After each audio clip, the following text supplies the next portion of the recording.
రా కదిలిరా కార్యక్రమంలో వచ్చాను. ఇప్పుడు పిలిపిస్తున్నా. నేను చాలా సంతోషంగా కూడా ఉన్నా. నేను ఒక పిలిపిస్తే ఇన్ని లక్షల మంది, ఇన్ని లక్షల చేతులు, అదే మరిగా ప్రతి ఒక్కరు కూడా ఇంత సమర్థవంతంగా నాకు రెస్పాండ్ అయ్యారంటే చాలా ఆనందంగా ఉంది, గర్వపడుతున్నా. ఎక్కడ లేని శక్తి నాకు వచ్చింది ఈరోజు. తమ్ముళ్ళు, ఎప్పుడు నేను ఒకటే ఆలోచిస్తా, 20 సంవత్సరాల తర్వాత ఏం జరుగుతుందో ఆలోచించి ఈ రోజే ప్రారంభించే మనస్తత్వం నాది. అవునా కాదా అని మిమ్మల్ని అడుగుతున్నా. కొంతమంది నా విషయంలో వయసు గురించి మాట్లాడుతున్నారు. నాకు వయసు నెంబర్ మాత్రమే.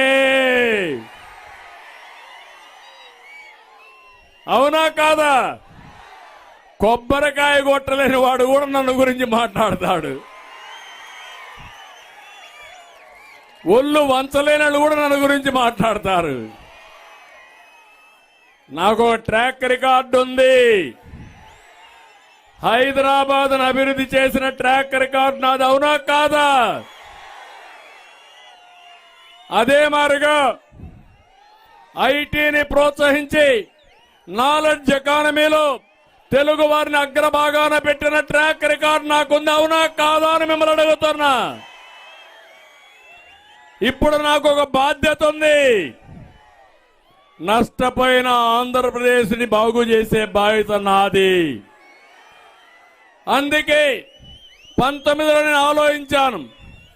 విజన్ 2029 తీసుకొచ్చాను.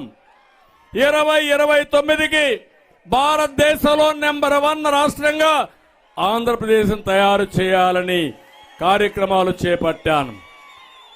అందులో భాగమే అమరావతి, అందులో భాగమే పోలవరం, అందులో భాగమే పరిశ్రమలు తేవడం, ఇండస్ట్రీ తీసుకురావడం, యువతని ముందు